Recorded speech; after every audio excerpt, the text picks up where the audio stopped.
The 3 victims were part of a CXS crew. Fuck her right in the pussy! The ACL. Right in the pussy! Trying to rush out of Fuck her right in the pussy! Fuck you in the pussy! The weather is so severe that it's a risk to safety.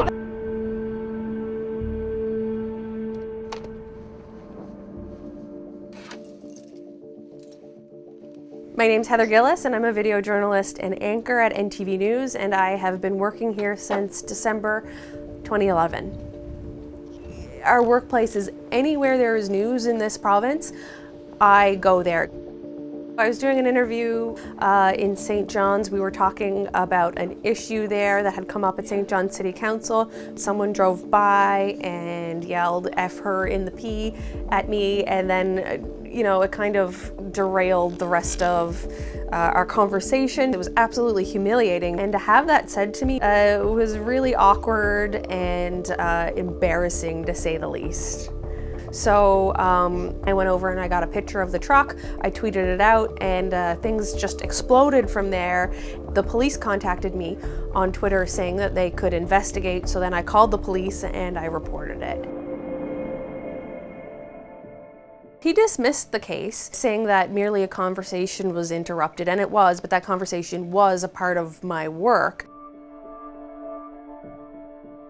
What we do is try to inform the public about what's happening in their backyard, and being impeded by the public by having, these types of sexist slurs yelled at us kind of impacts that work in a negative way. The public doesn't hear about mandated to keep children safe. I think at the core of this is disrespect for other people.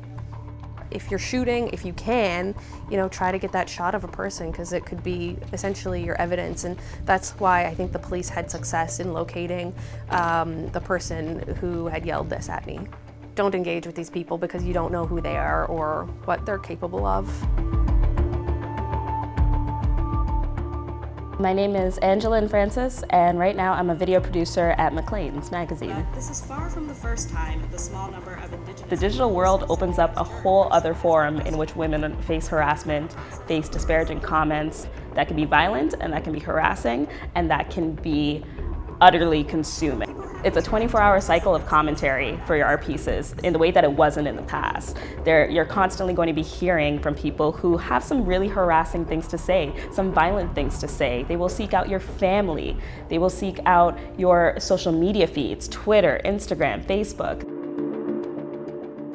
We have to deal with a whole new kind of access that gives people a room to be violent, harassing, to compromise our safety as women and as journalists, and we face this disproportionately compared to our male peers. People will comment on your weight, on your race. They will call you a terrorist.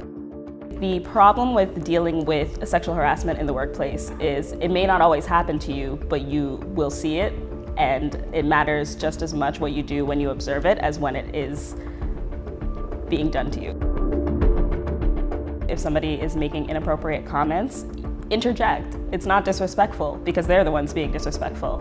We all need to just make sure that we remain emotionally intelligent and observe what's going on around us. And as journalists, we are definitely perceptive people. So it's observing it and then also having the courage to say something.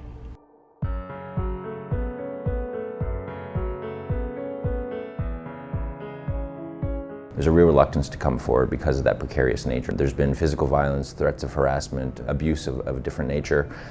Predominantly, majority of the complaints tend to be, the complainants tend to be female, the perpetrators tend to be male.